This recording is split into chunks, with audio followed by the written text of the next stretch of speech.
Black girl was ignored at a Christmas party until a stranger billionaire whispered, "Act like you're mine." Ariel thought the worst part of the night would be arriving alone. It wasn't.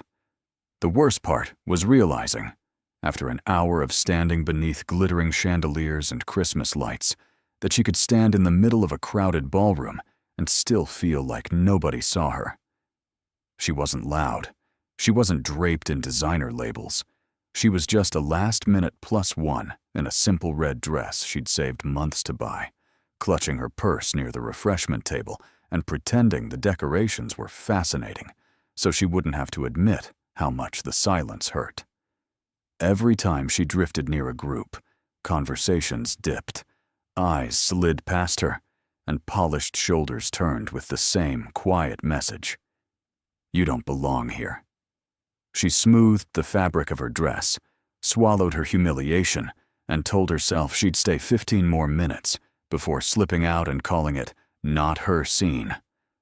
On the other side of the room, a man who hated these events just as much watched her with the practiced eye of someone who knew what it felt like to be on the outside looking in. Julian Cross, the reserved billionaire investor people whispered about but rarely approached, had come tonight for business and planned to leave without leaving a mark. But the look on Ariel's face, loneliness wrapped in politeness, pulled at a memory he'd buried under years of success. When she finally exhaled, turned toward the exit, and started to walk, his voice stopped her with 3 quiet words. "Don't walk out." She turned, startled, and found calm eyes and a steady presence. "Act like you're with me," he murmured. "My rivals are watching, and I'd rather they see me smiling." In one heartbeat, the woman nobody spoke to became the woman everyone suddenly needed to know, because the man who could buy the room decided she was the only person worth standing beside. Before the story continues, take a second and drop a comment telling where you're watching from and what time it is right now. And if you're new here, make sure you like this video, subscribe, and turn on the notification bell. This channel is all about emotional, real-life inspired stories that stay with you long after they end. The ballroom glittered in that deliberate, expensive way that made everything look softer than it was. White and gold lights wrapped around columns. Crystal snowflakes hung from the ceiling, turning slowly in the warm air. The band in the corner played a polished version of Christmas classics, notes floating over the buzz of conversation and clinking glasses. Everyone looked like they knew exactly where to stand. Everyone except Ariel. She lingered near the long refreshment table, fingers curled too tightly around the strap of her small black purse. Her simple red dress skimmed her knees, the color rich against her warm brown skin. It wasn't flashy, but it fit well and made her feel, at least when she'd put it on in her tiny apartment, like she'd tried. Here, under chandeliers and beside sequined gowns, it suddenly felt like she'd underdressed for a test no one had told her about. She adjusted the neckline, more for something to do than because it needed it. Her co-worker, Alana, had greeted her at the entrance with a quick hug and a rushed, "I'm so glad you came. My fiancé's over there. Come say hi," before getting pulled into a circle of friends Ariel didn't know. One introduction blurred into another, and then, somehow, in the space of 5 minutes, Ariel had been gently edged toward the refreshments, while the others clustered into a laughing knot. "I'll come find you," Alana had promised, disappearing into the crowd. That had been 45 minutes ago. Ariel picked up a small plate, then put it back down. She poured herself a splash of sparkling water she didn't really want, just to have something in her hand. "Don't stand still too long," she told herself. "That looks worse." So she moved, not far, just a slow drift along the edge of the room, circling the perimeter like a satellite that had never been given coordinates. Every time she passed a group, she smiled politely, ready with a soft hi if someone met her eyes. They rarely did. Conversations dipped as she approached, half a second of unspoken recalibration, then resumed without making space. Twice she heard a woman ask, "Do you know her?" in a low voice, followed by a murmured, "No, I thought she was with you." She pretended she didn't. Her heels, not particularly high, but higher than her usual work shoes, began to ache. She shifted her weight, then moved back toward the refreshment table, her unofficial anchor. She checked her phone. No new messages. The time glowed ruthlessly at her. She'd only been here an hour. It felt like 3. "You could leave," a quiet voice in her mind suggested. No one would notice. But another voice, just as familiar, pushed back. "You dressed up. You rode 2 trains to get here. You stretched your budget for that dress. You can last a little longer." She forced herself to look up, to take in the room instead of staring at her shoes. It was beautiful, objectively. Giant wreaths hung on the walls. Servers moved through the crowd with trays of champagne and tiny hors d'oeuvres that looked like they belonged in magazines. People laughed, leaned close to tell jokes, tapped each other's arms for emphasis. They looked comfortable, like they had been doing this since childhood. This dance of knowing exactly when to smile, when to talk, when to make someone feel seen. Ariel knew how to be warm. At work, people liked her. She remembered birthdays, listened when coworkers vented, brought extra snacks for anyone who forgot lunch. She wasn't socially hopeless. But this room of unspoken rules and invisible ladders? Here, she felt like a misprint on glossy paper. She could feel eyes on her sometimes, quick glances that slid away as soon as she met them. The kind of look that evaluated in half a second: dress, hair, posture, company. She failed the last check every time. She was alone. She took a sip of sparkling water that had gone flat. The bubbles long surrendered. "Stop looking pathetic," she muttered to herself, too low for anyone else to hear. "You're just standing. Standing is not pathetic." Across the room, near one of the tall windows, someone watched her. She didn't know that part yet. To her, he was just another figure in a dark suit, partially turned away, listening to someone talk. He held a glass loosely, like the liquid inside was an excuse to keep his hands busy rather than something he enjoyed. To the rest of the room, he was Julian Cross. They knew the last name. They knew the stories. Self-made, sharp-eyed. The man who could turn a failing company into a prize with a single investment. They knew the rumors. Rarely dated. Never brought a +1. Didn't stay long at events like this. He knew the room, too. He knew who had just landed a promotion by the way people gravitated toward them. He knew which companies were in quiet trouble by the way their executives clung to sponsors. He knew which smiles were real and which were calculated. That knowledge had built his life. Tonight it bored him. He'd come because it was expected. Because certain deals were best advanced in person, face to face, under the cover of charity auctions and holiday cheer. He had shaken the necessary hands, made the necessary small talk, tolerated 3 different attempts by people trying to introduce him to someone he simply had to meet, for reasons that had almost nothing to do with compatibility. He'd retreated eventually to his preferred position, near the edge, where he could see without being seen too much. That was when he noticed her. Not because her dress screamed for attention. It didn't. Not because she laughed too loudly. She wasn't laughing at all. He noticed her because she moved like someone who didn't know where they were allowed to stop. She drifted, orbiting the edges of conversations without ever being pulled in. She checked her phone the way people did when they were trying to look busy rather than desperate. She smiled at nothing sometimes, a protective, polite curve of her lips that never reached her eyes. He recognized that expression. He'd worn it himself in different rooms, different years, when he'd been the one standing in borrowed shoes at events he couldn't afford to leave, but didn't belong to yet. Loneliness dressed in politeness. He watched as she approached a small cluster of people near the bar, hesitated, then turned away when no one shifted to make space. He saw the way her shoulders rounded slightly on the exhale, the way she smoothed her dress again like she could iron out her discomfort with the gesture. He didn't know her name. He didn't know why she was here. But he knew, with the same sharp instinct that made him money, that if she walked out now, she'd replay this night in her head for months as proof that she wasn't enough. And he hated that. He'd built his life around numbers and leverage and advantage.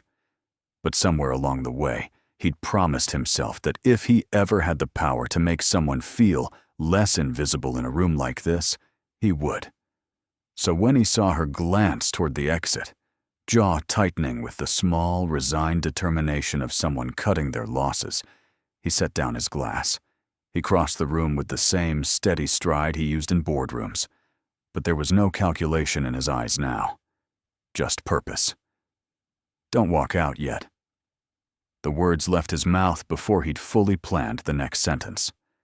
Ariel stopped. She turned, startled. The man standing beside her was taller up close than he'd looked across the room. Dark suit, white shirt, tie slightly loosened, like he'd already paid his formal dues for the night. His hair was neatly cut, but one lock near his temple had fallen slightly out of place. His eyes were warm, steady, not invasive, just present. "Sorry?" she said, defensive out of habit. "Don't leave yet," he repeated, softer. "Please." Her grip tightened on her purse strap. "Do I know you?" "Not yet," he said. "I'm Julian." The name landed without context for her. She blinked. "Julian?" "Just Julian for now," he said, a faint hint of humor at the corner of his mouth. She almost smiled back despite herself, then caught it, wary. "What do you want?" she asked quietly. It came out sharper than she'd intended, but the last hour had frayed her patience. He glanced around them, then back at her. "I'd like you to act like you're with me," he said. Her eyebrows shot up. "Excuse me?" He lifted one hand, palm out, as if to slow any offense. "I'm not trying to be inappropriate," he said quickly. "You can walk away in 2 seconds if you want to. I just—" He exhaled, choosing his words carefully. "My business rivals are watching. I'd rather they see me smiling with someone real than standing here alone pretending I'm enjoying their company." She stared at him. "That's your pitch?" she asked. "Use me as visual strategy?" "When you say it like that, it sounds terrible," he admitted. "Let me try again." He took half a step closer, lowering his voice so only she could hear. "I saw you almost leave," he said. "I saw you standing here for the last 45 minutes, being ignored by people who should know better. I remember what that feels like, and I can't fix the room, but I can change your night. If you let me." The honesty in his tone disarmed her more than any charm could have. "And in return?" she asked slowly. "In return," he said, "I get to enjoy this event with someone who's not trying to sell me something or impress anyone. I get to make my competitors wonder who you are instead of who I'm investing in next. That's a win for me." She looked at him for a long beat, trying to decide if this was some elaborate joke, if someone was filming, if he'd disappear laughing the second she agreed. "Why me?" she asked, voice low. "There are plenty of other women here you could ask." "I know," he said. "Most of them are already surrounded. You're not. And that says more about this room than it does about you." She felt something in her chest flinch. "Besides," he added, "you look like you'd tell me the truth if I say something stupid. That's rare at these things." She huffed a small, involuntary laugh. "Is that your way of saying you need someone to keep you in check?" she asked. "Desperately," he said. She hesitated. Her heart pounded. He must have seen it, because his eyes softened. "You can say no," he said. I'll step aside, and you can leave, and we'll never speak again. I won't follow you. I won't make a scene. But if you say yes, I promise you won't feel alone for the rest of the night." Silence stretched between them, filled with the distant murmur of music and chatter. She thought about the train ride here, the hours she'd spent picking that dress, the way her stomach had dropped when the first group turned away from her, the way her chest had hurt when her co-worker disappeared without looking back. She thought about going home, taking off her shoes in her small, quiet apartment, and replaying every moment until the humiliation hardened into another layer of proof that she should stop trying. Then she thought about what it would feel like, just this once, to be the person people turned toward instead of around. She swallowed. "Okay," she said. "I'll stay." Relief flickered across his face, quick, genuine. "Thank you," he said. "May I?" He extended his arm slightly. She nodded, a little stiff, and shifted her purse to her other shoulder. His hand moved, not to grab her, but to rest briefly and lightly at the small of her back. A guiding, respectful touch. The contact startled her with how steady it felt. She braced herself. They stepped together away from the safety of the refreshment table and into the current of the room. The change was immediate. Heads turned. It wasn't dramatic. No record scratch silence, no gasps. But there was a noticeable ripple. People who had let her pass without a glance now tracked her with subtle, curious interest. Ariel felt heat rise in her face. "What just happened?" she whispered. "Nothing," Julian murmured back. "You're just suddenly more expensive to ignore." She almost choked on a laugh. "That's not funny," she said. "It is a little," he replied. "Why?" she asked. "Because it says more about them than it does about you," he said. They approached a small cluster of people in suits, all holding flutes of champagne, mid-conversation. As they neared, the group parted almost instinctively, making space. "Julian," one of them said, smiling broadly. "We were wondering when you'd drift over." "Daniel," Julian said, nodding. "Good to see you." Daniel's gaze flicked to Ariel, curiosity sharp. "And who is this?" Julian glanced at her, giving her a chance to speak first. "I'm Ariel," she said, forcing her voice not to shake. "Pleasure," Daniel said. "Are you in finance as well?" "No," she said.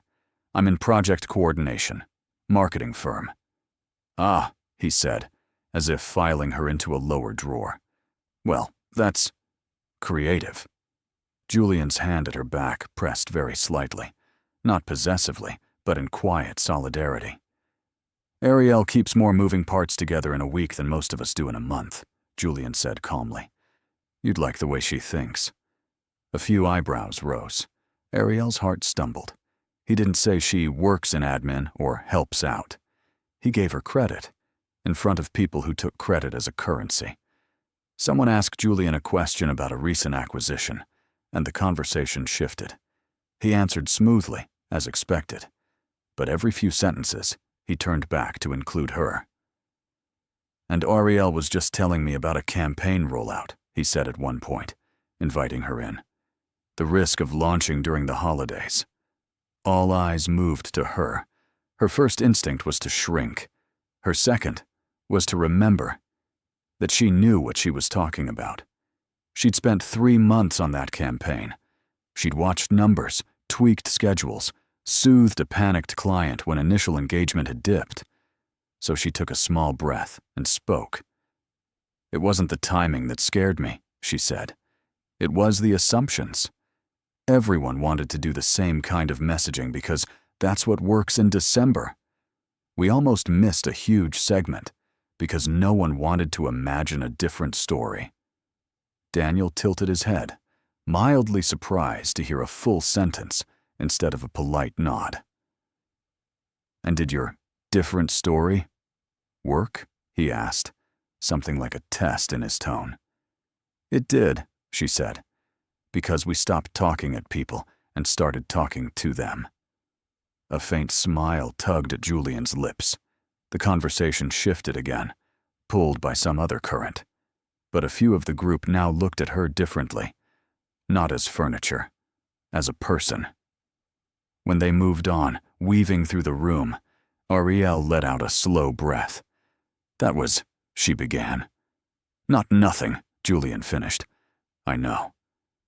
"You didn't have to say that," she said quietly. "About me, in front of them." "Yes," he said. "I did." "Why?" she asked. "Because you deserve to be introduced as someone with a brain, not just a body beside me," he replied. The simplicity of it made her chest ache. They reached a quieter corner near one of the tall windows, where the noise softened into a textured background. Ariel stepped slightly away, needing a second to breathe. Outside, the city lights blurred under a thin film of glass, reflections of the ballroom shimmering over them. "I still don't understand," she said softly, staring out. "This," she gestured vaguely to the room. "This isn't my world." "It wasn't mine either," he said, coming to stand beside her. "At first." "You keep saying that," she replied. "That you remember." "Remember what? Showing up underdressed at some billionaire thing?" He huffed a small laugh. "Underdressed? Definitely. Billionaire thing? Not even close." He leaned one shoulder against the window frame. "You think I was born into this?" She shrugged. "I don't know. You move like you own the room." "That's learned," he said. "Not inherited." She looked at him properly now. His suit, though simple, was clearly high quality. His watch, understated but expensive. The way people looked at him when he walked by, respect, caution, calculation. It all screamed status. "What do you do?" she asked slowly. "I invest in things," he said. "That's vague," she replied. "That's on purpose," he said. She rolled her eyes. "Stop being mysterious and just answer." "Companies," he clarified. "Tech, logistics, infrastructure, some real estate. I help people with ideas get to the level where rooms like this start inviting them instead of ignoring them." She blinked. "Wait," she said. "So you're that Julian Cross?" He grimaced slightly. "Unfortunately, yes." She stared. "The Julian Cross who was on that list of top under 40 or whatever? The one my boss drooled over last quarter because you almost invested in one of our clients?" He raised an eyebrow. "Your boss drooled?" "Not literally," she said, "but close." He smiled. "Then yes. That one." She turned back to the window. "So you're a billionaire," she said flatly. "That's one of the least interesting things about me," he replied. "Easy for you to say," she muttered. He heard it. "Does it bother you?" he asked. "Knowing?" "It explains the staring," she said, "and the way everyone suddenly decided I was worth looking at." "They were wrong before," he said. "They're still wrong if they think you're only worth noticing because you're standing next to me." She laughed once, a small, disbelieving sound. "You really believe that?" she asked. "Yes," he said simply. She was quiet for a moment. "Why did you come over?" she asked. "Really? Was it just about your rivals? Or did you feel sorry for me?" He shook his head. "I don't do pity. Not in rooms like this." "Then what?" she pressed. He looked at her, taking his time. "Do you want the polished answer?" he asked. "Or the real one?" "Real," she said. "I've had enough polished for one night." "I saw someone I recognized," he said quietly. "Not your face. We've never met. But that expression, the one that says, 'If I stand here long enough, maybe someone will decide I belong. And if they don't, I'll pretend I don't care.' I've worn that look. Different suit, different room, same feeling." She swallowed. "I hated those nights," he continued. I promised myself if I ever had the power to change one for someone else, I would. Tonight, that someone happened to be you." "And the rivals?" she asked. He smiled faintly. "That was just a convenient bonus." She looked away again, blinking against the unexpected sting in her eyes. No one had ever stepped in like this before. Men had approached her at bars, on dating apps, at work, but it was always with an agenda that was about them, what they wanted to get, to feel, to prove. This felt different. "You know you don't own me just because you walked me into the center of the room, right?" she said, testing. He nodded. "Of course. You can walk away whenever you want." She considered that. "Do you want to?" he asked gently. "Leave?" she clarified. He nodded. She thought of her empty apartment, the quiet, the way this night would replay differently now, threaded with the moment a stranger had said, "Act like you're with me," and meant, "You don't have to disappear yet." "No," she said softly. "I don't want to leave. Not yet." "Good," he said. "Neither do I." He straightened, offering his arm again. "Ready to confuse a few more people?" he asked lightly. A real smile tugged at her lips this time. "Lead the way, billionaire," she said. He winced. "Please don't call me that." "What should I call you then?" she asked, amusement creeping into her tone. "Julian," he replied. "Just Julian." "Okay, just Julian," she said. As they stepped back into the flow of the party, she realized something surprising. For the first time since she'd arrived, she wasn't counting the minutes until she could leave. She was counting the moments she didn't want to miss. If this story is making you feel something, even a little, don't forget to hit the like button. And tell in the comments, have you ever felt invisible in a room like this? Your story might help someone else feel less alone. Julian led Ariel back into the current of the party, but everything felt different now. The room hadn't changed. The music still floated above the hum of voices. The chandelier still scattered light in delicate patterns over polished floors. The same clusters of people still stood in circles, holding delicate glasses and heavier conversations. But the way people looked at her had shifted.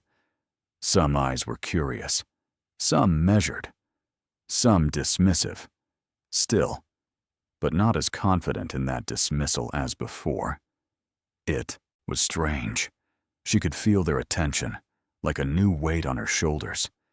Before, being ignored had felt like drowning under glass. Now, being seen felt like standing under a spotlight she hadn't asked for. "You're very quiet suddenly," Julian murmured. "I'm trying not to trip," she said honestly. "Fair goal," he replied. They passed a server with a tray of champagne. Julian reached out, took 2 flutes, and offered one to her. She hesitated. "Is this expensive?" He gave her an amused look. "It's just grapes in a fancy glass. Take it." She did, careful not to grip the stem too tightly. "Let me know if you don't like it," he said. "We'll find something else." She took a cautious sip. It was crisp, a little sharp, not as sweet as she'd expected. "It's okay," she said. "Tastes like someone carbonated a good attitude." He laughed, a warm, surprised sound. "I've never heard it described like that," he said. "I like it." They reached another small cluster, this one centered around a woman in a deep emerald gown, whose posture said she'd been practicing for rooms like this since birth. "Julian," she said as they approached. "You're late." "I'm here," he replied. "That counts for something." She turned her eyes to Ariel. "And you brought someone," she observed. "That's new." "This is Ariel," he said. "Ariel, this is Claire Bishop. She runs an investment firm that competes with mine in polite ways and tries to steal my deals in less polite ones." Claire smiled, unbothered. "Don't listen to him. He's the one everyone should be wary of." Her gaze flicked down Ariel's dress, assessing. "Nice color," she said. "Red suits you." "Thank you," Ariel replied, ruefully aware that her entire outfit probably cost less than Claire's bracelet.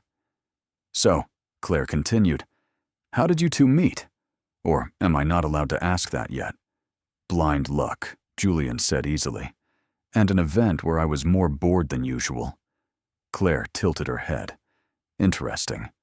Her attention lingered on Ariel, not cruel, but probing. "And what do you do, Ariel?" she asked. "Please tell me you're not in finance. We don't need more of us." "I coordinate projects at a marketing firm," Ariel said, steadying herself. "Mostly campaigns for mid-sized brands trying to look bigger than they feel." "Ah," Claire said. "So you translate chaos into deliverables." Ariel blinked. "That's exactly how it feels, actually." "Then my respect," Claire said. "I'm too impatient to put up with clients who think they're visionaries because they saw a hashtag." A few people nearby chuckled. The edge Ariel had braced for didn't arrive. Instead, Claire shifted her focus back to Julian, launching into a quick update about a mutual contact. Ariel half listened, half watched. Julian glanced at her often, not in a checking-up way, but like he was making sure she didn't get swallowed by the conversation. When it was appropriate, he looped her back in. "Did you hear about that holiday campaign we were talking about?" he asked her at one point. "The one that almost played it safe?" She nodded, catching on. The client thought they needed a celebrity to sell what they weren't willing to change. Claire turned to her. "And what did you do?" "We convinced them to put their actual staff in the ads," Ariel said. "Real people, real stories. It cost less and performed better. People liked seeing themselves, not someone untouchable." Claire's eyebrows lifted, impressed despite herself. "That's well done," she said. "You'd be surprised how many companies forget that customers are human." "I'm surrounded by people who forget that every day," Ariel said before she could stop herself. The words hung in the air for a second. Then Claire laughed. "You'll survive this industry," she said. "You've got teeth and patience. Dangerous combination." As they moved on, Julian leaned closer. "That went well?" he murmured. "You sound surprised," she whispered back. "I'm not surprised by you," he said. "I'm surprised by her being decent for once." She hid a smile behind her glass. 2 hours later, Ariel's feet hurt, but her heart didn't. She'd been introduced more times than she could count. Some conversations had been shallow. "Where are you from?" "How do you know Julian?" "Have you ever been to this event before?" Others had gone unexpectedly deep. A woman quietly admitting she'd felt out of place at her first gala, too. An older man telling her about the small business he'd grown from nothing. A younger assistant asking her about her job and actually listening. Not everyone was kind. At one point, a man in an expensive tuxedo asked, too loudly, "So, did Julian finally hire an image consultant?" while looking her up and down. Julian's hand tightened at her back. "Careful, Thomas," he said mildly. "Your insecurity is showing." Laughter rippled around them. Thomas flushed and mumbled something that might have been an apology. Ariel let the comment roll off, not because it didn't sting, but because she decided he wasn't worth the bruise. Later, near the dessert table, as she considered a tiny pastry she couldn't pronounce, Julian touched her elbow gently. "Do you need a break?" he asked. She exhaled. "Yes, but not from you." His lips quirked. "Good. Come with me." He led her toward a side hallway she hadn't noticed, quieter and less crowded.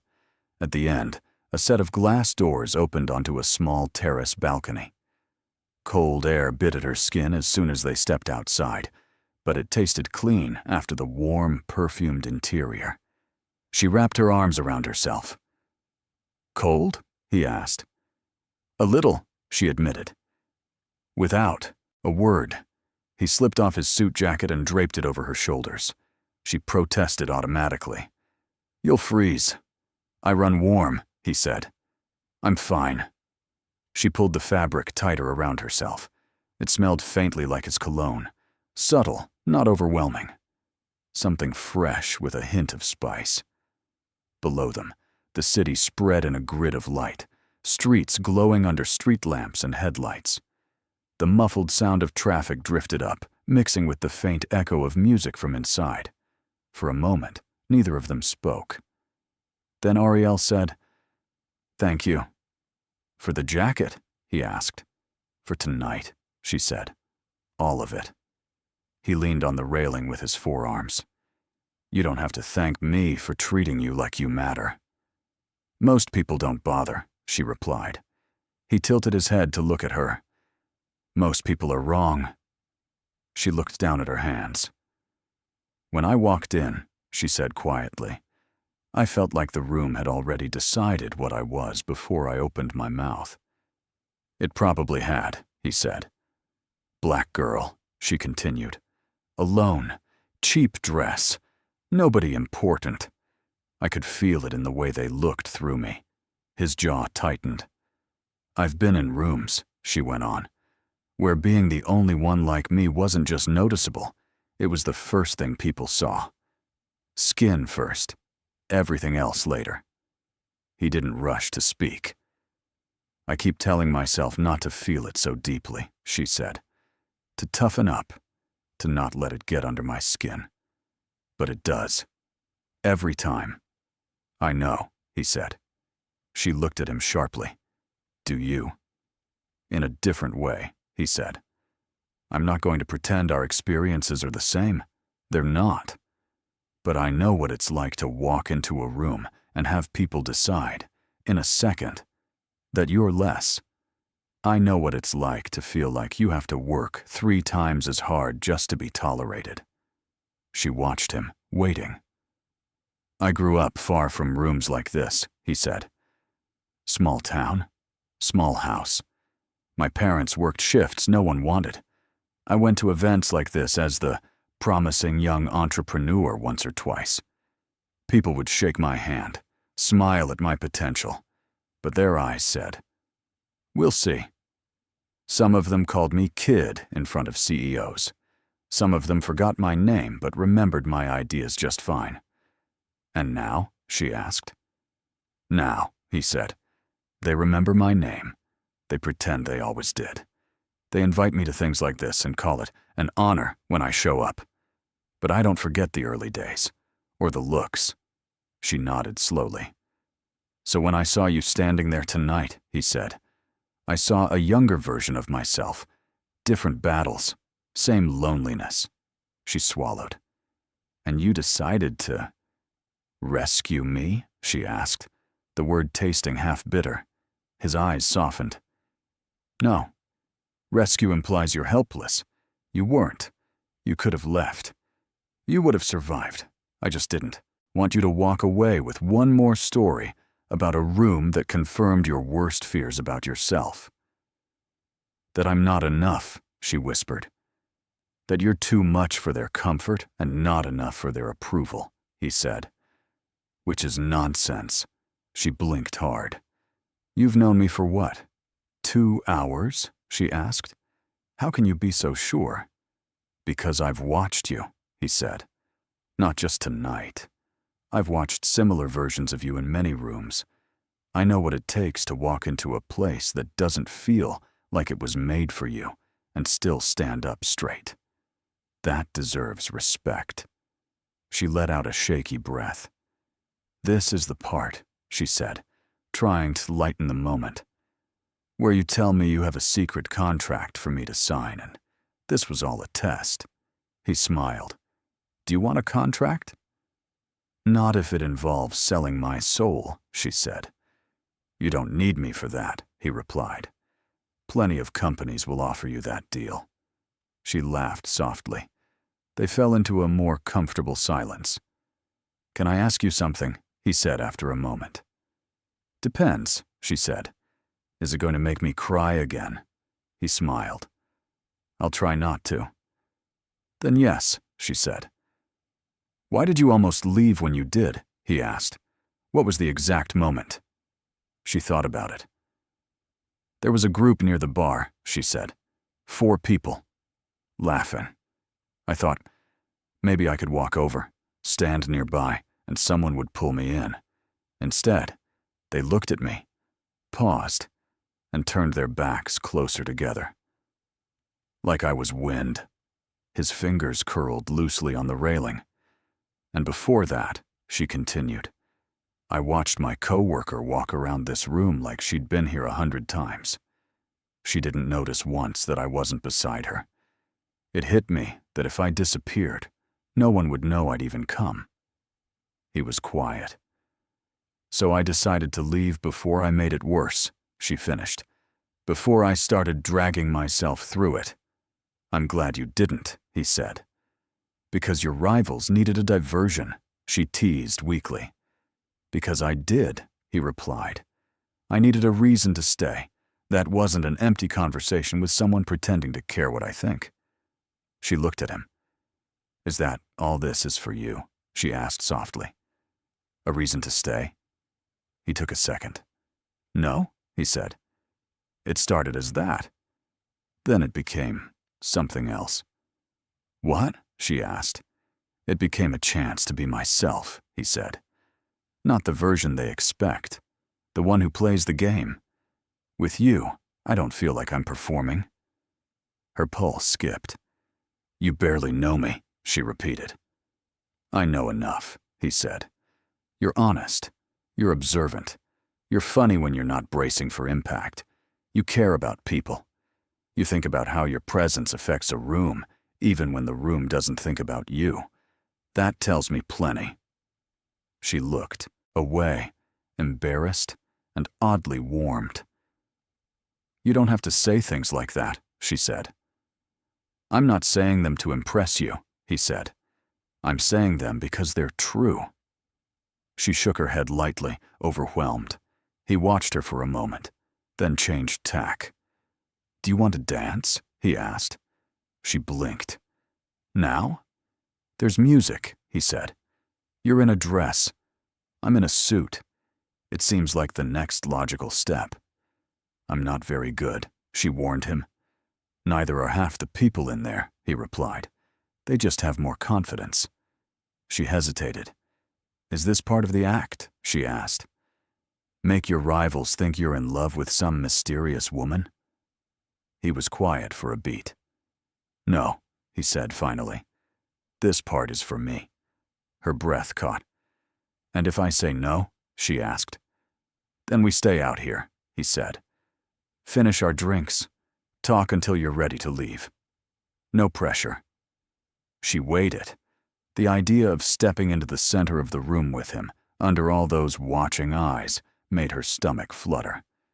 But the idea of saying no because she was afraid of their opinions made her something else. Tired. I'll dance, she said. But if I step on your feet, that's on you. I'll take the risk, he said.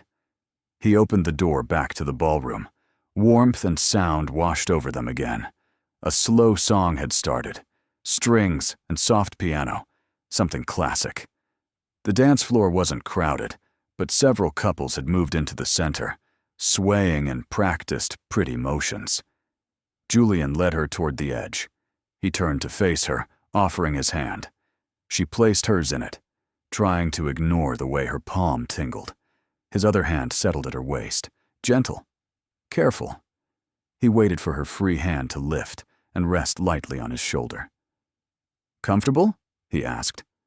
As I'll ever be, she said. He smiled. We'll go slow. They did. He moved with an ease that made it easier for her to follow, guiding without pushing. She focused on the small things, the pressure of his hand, the rhythm of the music, the feeling of her dress swaying around her legs. For once, she didn't look around to see who was watching, at least not at first. When she finally glanced up, she caught a few gazes, some curious, some calculating, some surprised. No one laughed. One of the women who had ignored her near the refreshment table earlier caught her eye and quickly looked away, cheeks coloring. Ariel almost smiled, not out of spite, out of recognition. She'd spent years bending herself to fit other people's comfort. Right now, she was simply standing where she'd been invited. "What are you thinking?" Julian asked quietly. "That I'm going to wake up tomorrow and think I dreamed this whole thing," she admitted. "You didn't," he said. "I was there. I can confirm." She huffed a soft laugh. "And you?" she asked. "What are you thinking?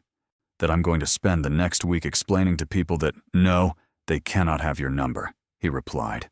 Her eyes widened. "What? Half the men in this room have been trying to gauge if you're available since we walked in," he said. "They're just too scared to ask directly." "That's ridiculous," she said. "Is it?" he asked. "You're smart, beautiful, and somehow still willing to tell me when I'm being an idiot. That's rare." She shook her head, cheeks warming again. "Don't say things like that while I'm trying not to trip," she murmured. "I'll give you a warning next time," he said. They danced in silence for a while after that. No performance, no rehearsed lines, just two people moving in a room that had almost swallowed one of them whole an hour before. When the song ended, he didn't immediately step away. He loosened his hold, giving her space to step back if she wanted to. She didn't. "Julian," she said quietly, "when tonight is over, is this it?" He looked at her, really looked. It would have been easy to say yes, to frame this as a one-night kindness, to avoid the complications of a life that didn't match his on paper, but he'd never been drawn to easy. "No," he said. "At least, I hope not." She swallowed. "What does that mean?" "It means," he said, "that if you're willing, I'd like to see you again. Without all of this." He gestured to the room. "No chandeliers, no business agendas, just you and me. Coffee, dinner, a walk, something normal." "And your rivals?" she asked lightly. "Won't they miss the show?" "They'll survive," he said. "They always do." She considered him. "We come from very different worlds," she said. "I know," he replied. "I don't want to be some project," she added. "Some, look how grounded I am accessory." "You're not," he said firmly. "If that's all this was, I wouldn't be asking for more." She searched his face for any hint of performance. He let her. "Okay," she said quietly. "We can try normal." Relief softened his features. "Good. But on one condition," she added. "Name it," he said. "You don't get to make decisions for me," she said. "Not about where I fit. Not about who I talk to. Tonight I let you lead because I didn't know how to move in here. But out there, I know my life. I know my limits. You respect that. We're fine." He nodded slowly. "Deal." "And if I decide this is too much," she pressed. "Then you say so," he said. "I'll listen, even if I don't like it." She nodded. "Okay then," she murmured. "Okay," he echoed. They stepped off the dance floor. The spell of the moment didn't break. It stretched, held. As the night moved toward midnight, as people began to say their goodbyes, reach for coats, call for cars, Ariel realized something that startled her. She didn't want to leave because she was hurt. She didn't want to leave because she was exhausted. She didn't want the night to end because for the first time in a long time, she'd felt something new. Not intimidated, not tolerated, not watched like a novelty. She had felt chosen, not instead of someone else, on purpose. As they waited by the coat check, Julian turned to her. "Do you work Monday?" he asked. "Unfortunately," she said. "Reality waits for no one." "Can I pick you up after?" he asked. "We could grab dinner somewhere quiet, or just walk. You can tell me more about campaigns that scare you." She smiled. "You really want to hear about my clients?" "I'd rather hear about you," he said. "But I'll take both." She pretended to think about it. though she already knew her answer. "Yes," she said. "You can pick me up." He smiled, a slow, genuine curve of his mouth. "Good," he said. Outside, the cold air wrapped around them. He walked her to a cab, opened the door, and waited until she was seated. "Text me when you get home," he asked. "Why?" she said. "So I know you made it," he replied. Something small and cautious in her relaxed at that. "Okay," she said. "I will." "Good night, Ariel," he said. "Good night. Just Julian," she replied. The cab pulled away. She watched him through the rear window until he was a blur, then a memory. Her phone buzzed in her purse before she'd even reached her apartment. A new message from an unknown number. "It's me. So you don't have to wonder if I meant it." She smiled. For once, she didn't doubt. Monday came too fast and too slow at the same time. Ariel woke to her alarm, the familiar buzz pulling her out of a dream she couldn't quite remember. Something about chandeliers and a voice saying her name. She groaned, rolled over, and reached for her phone. 7:15 a.m. She had 45 minutes before she needed to leave for work. 3 unread messages sat on her screen. The first was from Alana, her coworker. "Girl, where did you vanish to on Saturday? I looked for you, and you were gone. Did you leave early?" Ariel stared at the text, then deleted the draft reply she'd started 3 times. She wasn't ready to explain yet. The second message was from her mother. "Call me when you can. Just checking in." She sent back a quick heart emoji and made a mental note to actually call later. The third message was from Julian. "Good morning. I hope your Monday starts better than most Mondays do. Still good for tonight?" Her stomach flipped. She typed back quickly. "Good morning? Yes, still good. Where are we going?" His reply came within seconds. "Somewhere you can wear jeans if you want to. I'll pick you up at 6:30. Send me your address when you're ready." She smiled despite herself. Jeans. No chandeliers. No performance. Just dinner. She typed her address, hesitated for half a second, then hit send. Work dragged. Every email felt longer than it should be. Every meeting stretched past its scheduled time. Her boss asked her to redo a presentation layout twice, and a client called 3 times to ask the same question in slightly different ways. By the time 5:30 p.m. rolled around, Ariel's head was pounding, and her patience was threadbare. She grabbed her coat, said goodnight to the few people still at their desks, and stepped into the early evening air. The city was loud. Honking cars, distant sirens, the rhythmic clatter of a street performer's drum a block away. People moved in streams, everyone in a hurry to get somewhere else. She checked her phone. 6:02 p.m. She had 28 minutes. She walked the 3 blocks to her apartment building, climbed the stairs to the 3rd floor, and let herself into the small 1-bedroom she'd been renting for the last 2 years. The space was modest, but hers. A couch she'd found on sale, a bookshelf with a mix of novels and old marketing textbooks, a kitchen barely big enough for one person to cook in, but functional. Photos on the wall, her and her mother, her and a few close friends. A sunset she'd taken on a rare weekend trip upstate. It wasn't much, but it was clean, and it was home. She dropped her bag on the couch and went straight to her bedroom. What do you wear to dinner with a billionaire who told you to dress casual? She pulled out 3 different outfits, tried 2 of them on, hated both, then went back to the first. Dark jeans, a soft cream sweater, ankle boots that were comfortable enough to walk in, but still looked intentional. She checked her reflection. Her hair was still pulled back from work. She let it down, fluffed it slightly, then decided she was overthinking. Makeup, minimal. She wasn't trying to look like she belonged at a gala. She was trying to look like herself. Her phone buzzed. I'm outside. Her heart jumped. She grabbed her coat, her keys, and her phone. then paused at the door. "Don't be weird," she muttered to herself. "Just be normal."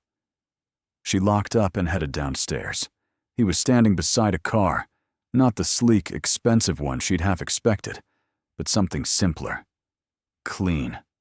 Understated. He leaned against it with his hands in his jacket pockets, dressed in dark jeans, a navy sweater, and a coat that looked warm without trying to impress anyone. When he saw her, he straightened. "Hi," he said. "Hi," she replied. For a second, they just looked at each other. Then he smiled. "You look nice." "You said jeans," she said. "I'm holding you to that." "Good," he said. "I'm in jeans too. We match." She laughed softly. "That's not how matching works." He opened the passenger door. "Get in before I say something else that makes you question my intelligence." She slid into the seat, and he closed the door gently behind her. The interior of the car smelled faintly like leather and something clean, maybe the air freshener hanging from the rearview mirror. He got in on the driver's side and started the engine. "So," she said as they pulled into traffic, "where are we going?" "Small Italian place about 15 minutes from here," he said. "Family run. No reservations needed. Best garlic bread I've ever had." "You go there a lot?" she asked. "Used to," he said. "Before I got too busy pretending to be important." She smiled. "And now?" "Now, I'm trying to remember what normal feels like," he said. She looked out the window as the city slid past, streetlights beginning to glow in the fading daylight, people walking dogs, a couple arguing on the corner, a kid on a bike weaving between pedestrians. "What was your day like?" he asked. "Long," she said. "Lots of people who needed things 5 minutes ago and didn't understand why I couldn't deliver them 4 minutes ago." He chuckled. "Sounds like my inbox." "Do billionaires even check their own inboxes?" she teased. "This one does," he said. "Though I'm starting to regret it." She smiled, relaxing slightly. "What about you?" she asked. "What does a Monday look like for Julian Cross, investor extraordinaire?" He grimaced. "Please don't call me that." "You didn't answer the question," she said. "Meetings," he admitted. 3 back-to-back. One with a startup that thinks they're the next big thing but hasn't figured out how to make money yet. One with a lawyer about a contract I didn't want to sign. One with my accountant reminding me that I spend too much on things that don't show immediate returns. "Like what?" she asked. "Scholarships," he said. "Community programs, small business grants, things that matter but don't make headlines." She turned to look at him. "You fund scholarships?" "Quietly," he said. "I don't advertise it." "Why not?" she asked. "Because the moment you make charity loud, people start questioning your motives," he said. "I'd rather just help and move on." She absorbed that. "That's not what I expected," she admitted. "What did you expect?" he asked. "I don't know," she said. "Maybe someone who spends all their money on cars and watches and penthouses." "I have one car," he said. "This one, a decent watch that tells time, and a house that's too big for one person, but felt like proof I'd made it when I bought it. I don't need more than that." She watched him, seeing past the surface for the first time. "You're not what I thought you'd be," she said softly. "Good or bad?" he asked. "Good," she said. "Surprising. But good." He smiled, a small, real curve of his mouth. They pulled up in front of a small restaurant tucked between a laundromat and a bookstore. The sign above the door read, "Amici's" in faded gold letters. Warm light spilled out through the windows. Inside, she could see red checkered tablecloths and people laughing. "This is it," he said. "It's perfect," she replied. Inside, the smell of garlic, tomato sauce, and fresh bread wrapped around them like a hug. An older woman behind the counter looked up and broke into a wide smile. "Julian," she said, her accent thick and warm. "Where have you been? I thought you forgot about us." "Never, Maria," he said, walking over to greet her. "I've just been busy." "Too busy to eat?" she scolded lightly. "That's no good." She turned her attention to Ariel, eyes bright with curiosity. "And who is this beautiful girl?" she asked. "This is Ariel," Julian said. "Ariel, this is Maria. She makes the best food in the city and won't let you argue." "He's right," Maria said, beaming. Come, I have a table for you." She led them to a small corner table near the window, away from the busier center of the room. As they sat, Maria handed them menus, but waved a hand dismissively. "You don't need those," she said. "I'll bring you what's good tonight." "You trust me, yes?" "Always," Julian said. Maria winked at Ariel. "You keep him. He's one of the good ones." She disappeared into the kitchen before Ariel could respond. Ariel looked at Julian, eyebrows raised. "Does she do that to everyone?" "Only people she likes," he said. "And she decides that in the first 30 seconds. "Glad I passed," Ariel said. He smiled. "Me too." A server brought them water and a basket of warm garlic bread that smelled so good, Ariel's mouth watered immediately. She reached for a piece, tore off a section, and took a bite. Her eyes closed involuntarily.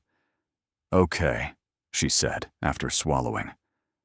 "This might be the best thing I've eaten all month." "Told you," he said. They ate in comfortable silence for a moment. Then Julian said, "Can I ask you something?" "Depends," she replied. "Is it going to get deep?"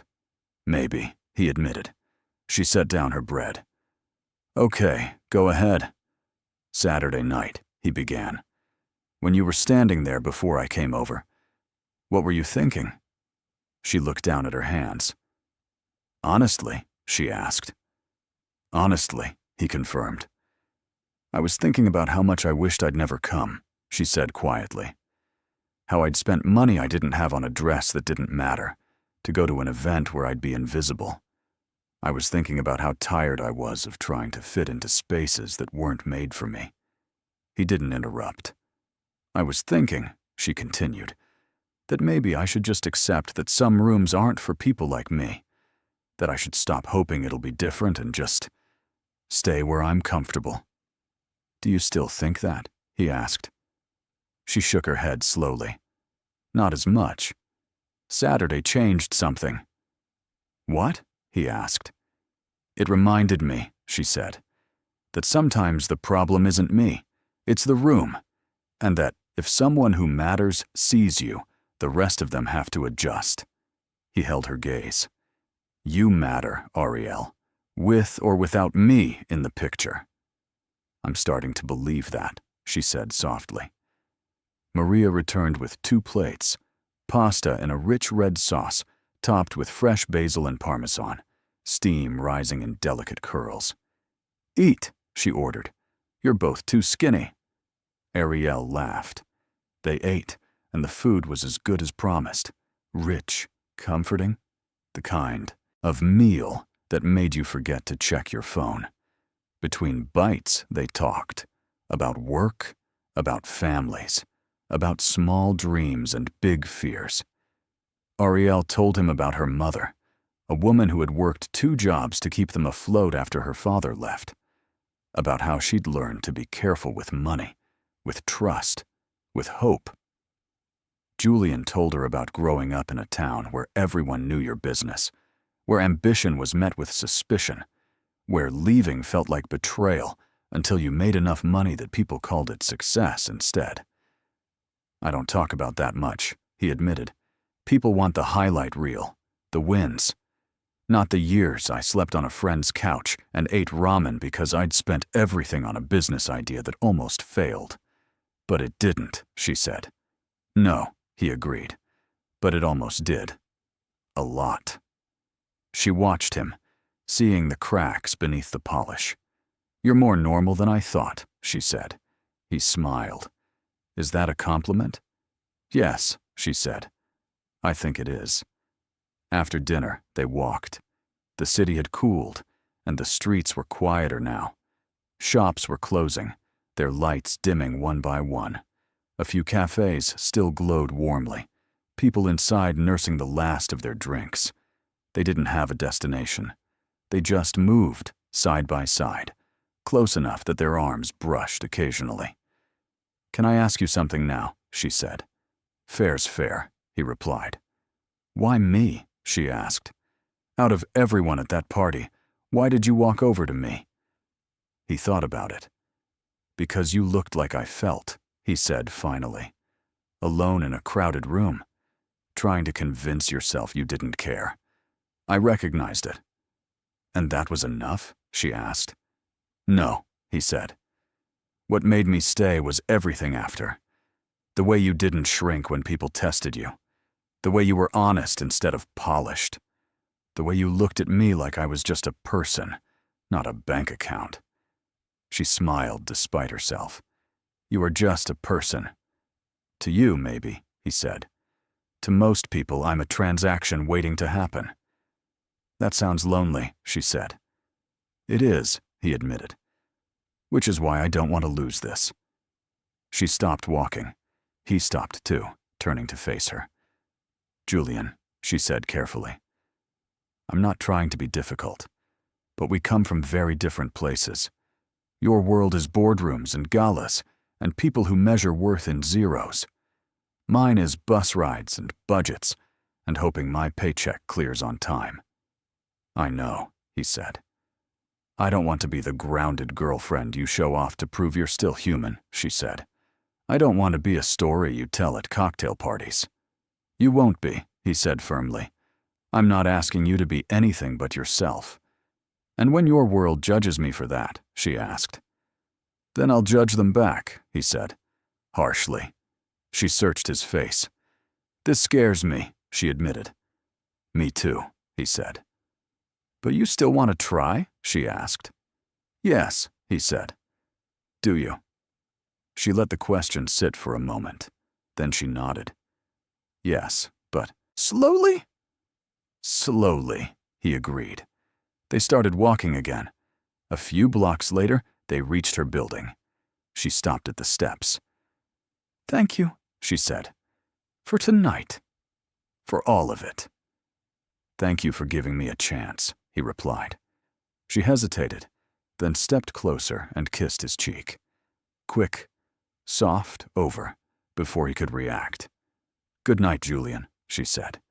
"Good night, Ariel," he replied, voice quieter now. She climbed the steps, unlocked the door, and glanced back once. He was still standing there, hands in his pockets, watching her go. She waved. He waved back. And as she stepped inside, she realized something. For the first time in years, she wasn't afraid of what came next. She was ready. 2 weeks of slow went by faster than either of them expected. They didn't see each other every day.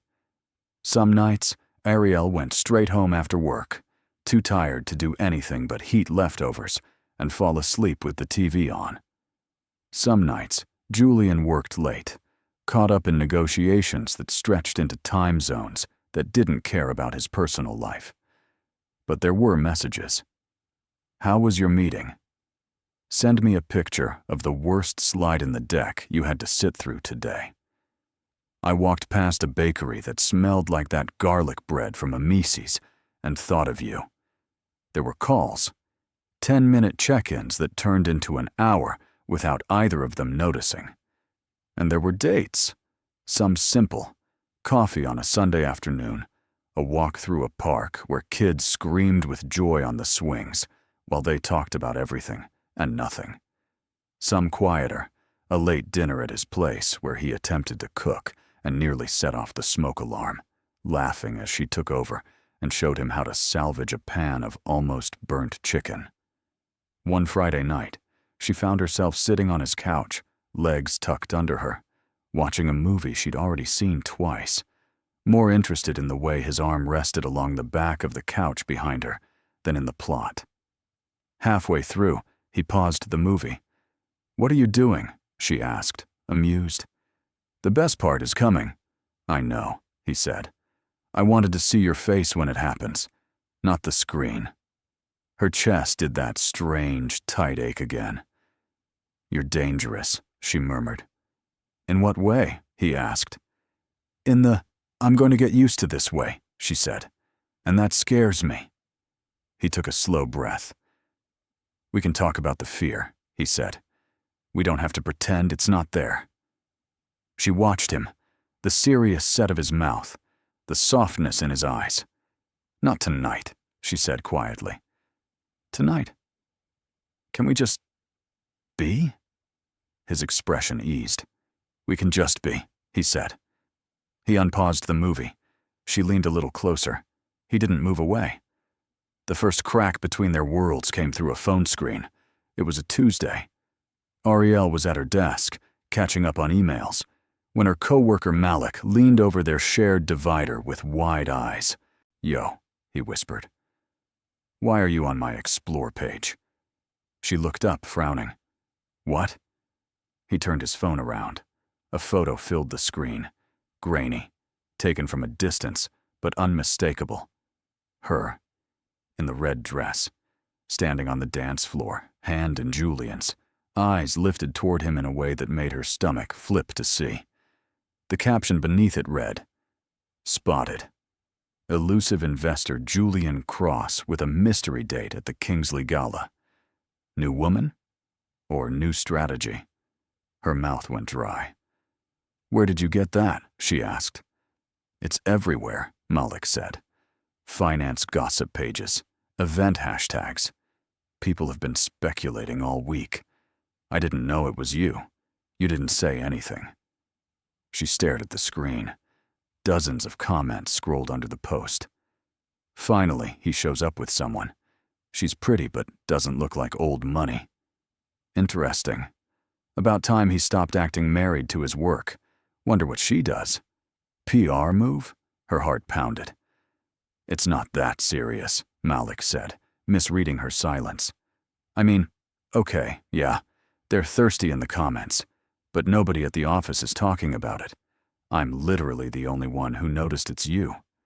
She forced a laugh that felt brittle. You have too much time on your hands. That's not a denial, he pointed out, grinning. I'm not denying anything, she said. I'm just saying you should get back to work before someone notices your screen instead of your spreadsheets. He laughed and retreated. As soon as he was gone, she picked up her phone and went to the same page. There it was. Her face. Her body. Her night. Frozen and dissected by people who didn't know her name. A fresh comment slid in as she watched. She looks regular. He could do better. Something hot prickled behind her eyes. She put the phone down carefully. Breathed. In. Out. Her desk phone rang, jolting her. She picked it up. This is Ariel. Hey, Julian's voice came through, warm and familiar. Did I catch you at a bad time? She glanced at her cell phone, screen still lit with the photo. Actually, she said quietly, you caught me at a very specific time.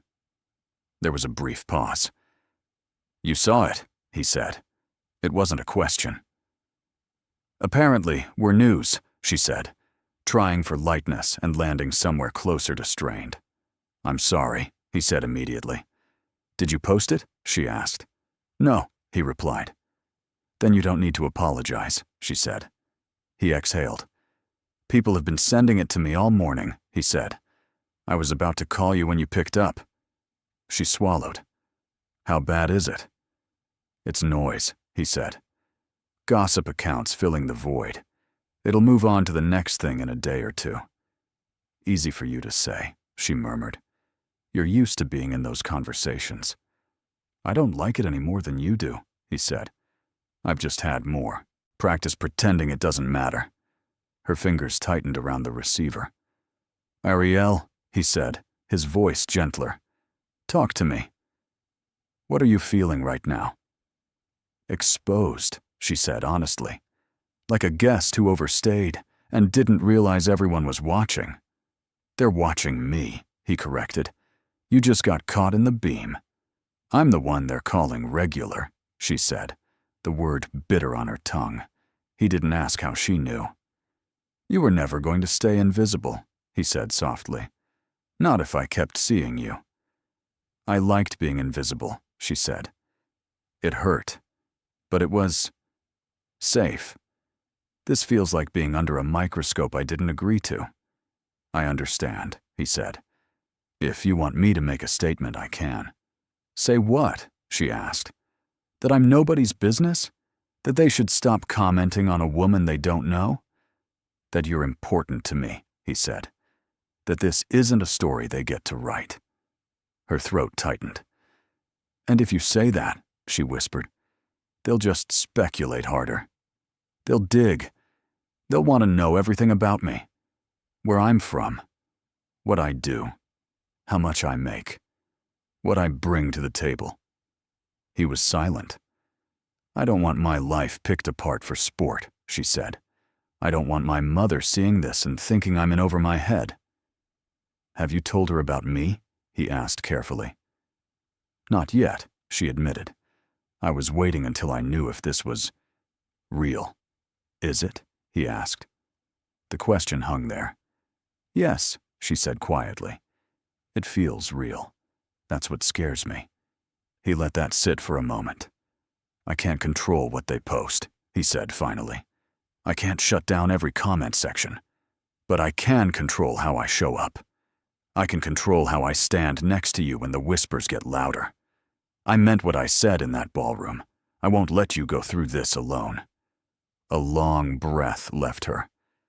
Okay, she said. Then don't disappear. When this gets weird, when people say things, don't decide it's easier to back away and pretend this never happened. I won't, he said, no hesitation. I'm holding you to that, she said. Good, he replied. You should. Her mother called that night. Ariel, she said, skipping her usual soft preamble. You know I don't like surprises. Ariel winced. Hi, Mom. Don't hi, Mom me, her mother said, but there was more worry than anger in her voice.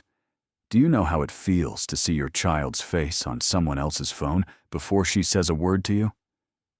You saw it, Ariel said. Your cousin sent it, her mother replied. I was sitting, minding my own business, and suddenly my phone is buzzing with, Is this Ariel? And Auntie, look. Ariel closed her eyes. I was going to tell you, she said. I just wanted to have the story first, not let strangers have it before I did. You should have trusted me, her mother said, but her tone had softened. I know, Ariel whispered. On the other end, there was a sigh. Come over tomorrow, her mother said. I want to see you, face to face, not on some gossip thing. Okay, Ariel said. I will. And bring him, her mother added. Ariel's eyes flew open. What? You heard me, her mother said. If he's standing next to you in pictures, he can stand next to you in my kitchen. But Mom, no buts, her mother said. If he cares about you, he'll come. If he doesn't, better we know now. The line clicked dead. Ariel stared at her phone. Then she sat down on her couch and laughed once, weakly, because of course this was happening. She texted Julian. My mom saw the picture. His reply was immediate. How is she taking it? Like a mom, Ariel wrote. She wants to meet you. Tomorrow, at her place. There was a pause. Then, text me the time and the address. I'll be there. You're sure? She sent. Absolutely, he replied. I'd like to thank her for raising you. She stared at the message, the simple sincerity of it. Warmth spread through her chest. Okay, she wrote. Don't say I didn't warn you. She doesn't play. Neither do I, he replied. Her mother lived in a small brick building in a quieter part of the city, up 2 flights of stairs that creaked in familiar ways. Ariel had grown up on those steps. She'd skinned her knee on the second one when she was 7. She'd sat on the 4th to cry after her first breakup. She'd carried grocery bags up all 12 when her mother's back had gone out 2 years before. She climbed them now with a different kind of weight in her chest. Julian walked beside her, carrying a box of pastries he'd insisted on picking up. "You don't come to someone's house for the first time empty-handed," he'd said. "I may not know all the rules, but I know that one." At her mother's door, Ariel paused. "Last chance to run?" she murmured. "I'm not going anywhere," he said. She took a breath and knocked. Her mother opened the door almost immediately. She was shorter than Ariel, with the same eyes and a few strands of gray in her hair she refused to dye. She wore a simple blouse and jeans, an apron already tied around her waist. She looked at Ariel first, scanning her face for something only a mother could see. Then she looked at Julian. "So," she said, "this is the man causing all this noise." Julian didn't flinch. "Yes, ma'am," he said. "I'm Julian. It's very nice to meet you." He held out the pastry box. "I brought these," he said. "I wasn't sure what you liked, so I asked the baker to give me whatever he'd be proud to serve his own mother." Her mother's mouth twitched. "Flattery will not save you," she said, but she took the box. "Come in." They stepped into the apartment. It was smaller than his house, obviously, but it had a warmth money couldn't buy. Family photos on the walls, a table with 4 mismatched chairs, a couch draped with a knitted blanket, the smell of something cooking, seasoned chicken, rice, vegetables. "You're cooking?" Ariel asked. "I wasn't going to let him think I only feed my daughter store-bought food," her mother replied. "Sit." They sat at the table. Her mother opened the pastry box, eyed the contents, and nodded once. "Good choice," she said. "You can stay." Julian smiled. "Thank you." She turned to him, folding her hands on the table. "So, Julian," she said, "what are your intentions with my daughter?" "Mom," Ariel hissed, mortified. "What?" her mother said. "You think I'm going to start with the weather?" Julian didn't laugh. He met her mother's gaze, serious. "My intentions," he said, "are to get to know her better, to support her, to make her life easier, not harder, to earn her trust, and to be honest with her, even when it's uncomfortable." Her mother watched him. "Do you love her?" she asked, too direct. Ariel choked. "We've known each other a month." Her mother ignored her. Julian considered the question. "I don't use that word lightly," he said. "Not because I'm afraid of it, but because it matters. Right now, I can say I care about her deeply. I respect her. I look forward to every message, every call, every moment. If that keeps growing, and I hope it does, then yes, I see love in our path." Ariel's heart thudded unevenly. Her mother's expression softened, just a little. "And what about your life?" she asked. "These people writing about you, taking pictures of you, talking like they own you. How does my daughter fit there?" "She doesn't fit into their expectations," he said. "And I like that. I will not ask her to change to make them comfortable. If anything, they'll have to adjust to her." "And if they don't?" her mother pressed. "Then I will choose her," he said. The words landed heavy and sure. Her mother's eyes narrowed. "Big promises," she said. "Easy to make when things are new." "I know," he replied. "That's why I'm not asking you to believe me today.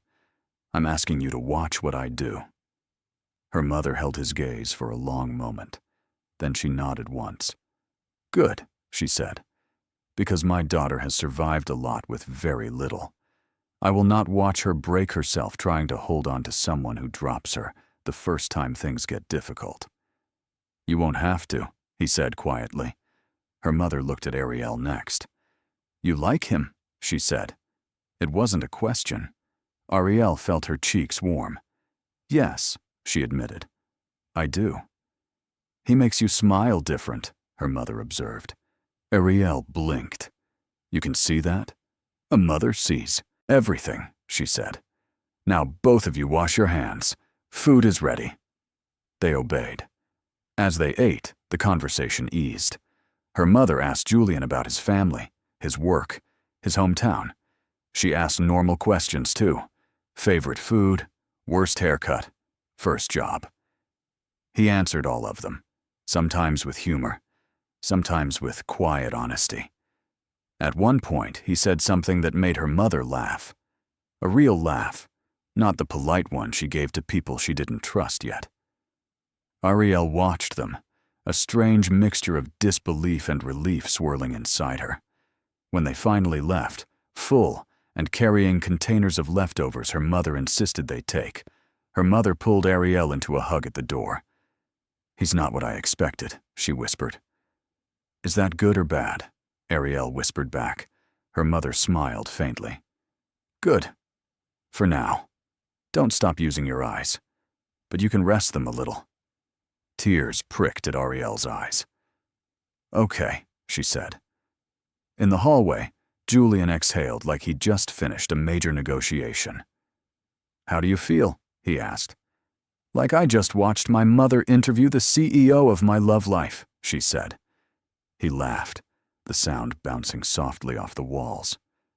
"Did I pass?" he asked. "For today," she said. "We'll see about tomorrow." He smiled. "I can work with that." A week later, it was his turn. He didn't have a mother who could call and demand Sunday dinner. She had passed years ago, quietly, in a hospital room that still smelled sterile in his memory. But he had something else. A board. Partners.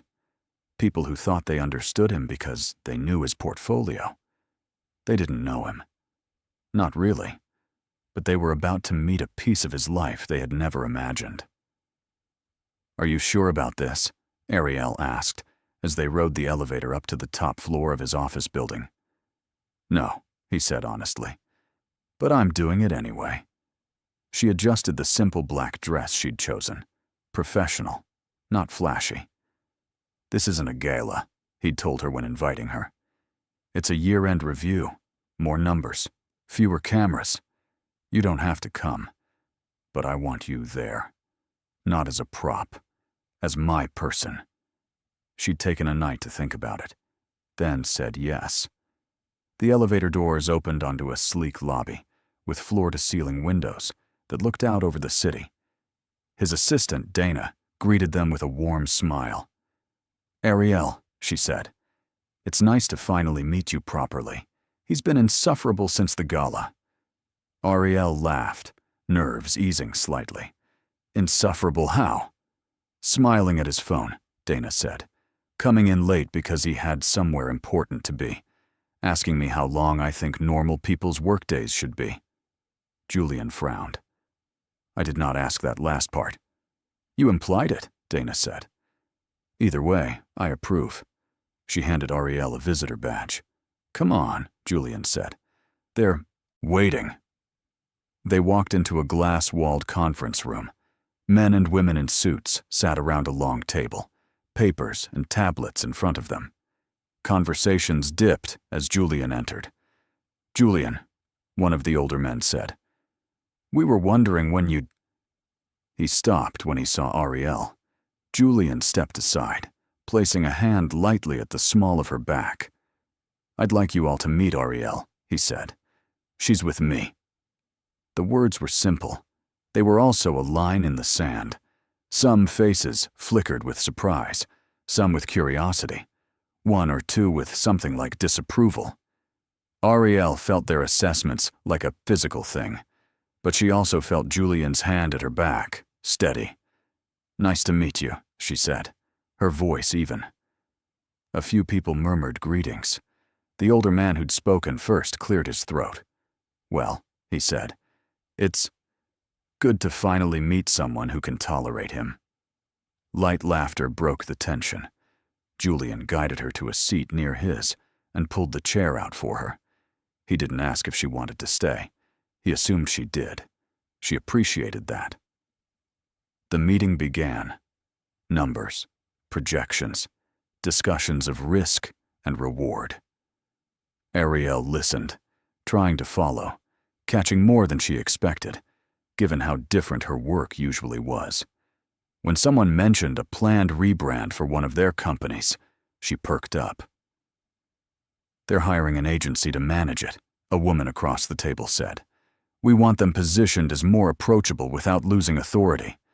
"Approachable and authoritative," another man said. "Is that even possible?" "It is," Ariel said before she could stop herself. The room quieted. She flushed. "Sorry, No," Julian said. "Go on," she swallowed. "People respond to clarity," she said. "You can be warm and still be firm. You can use language that feels human, not robotic.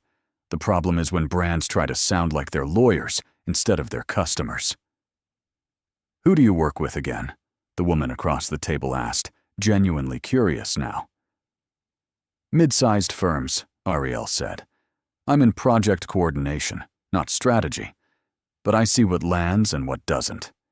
People want to feel like they're being spoken to, not managed." Silence. Then the woman nodded slowly. "That's exactly what I've been trying to articulate," she said. "Thank you." Julian's lips curved.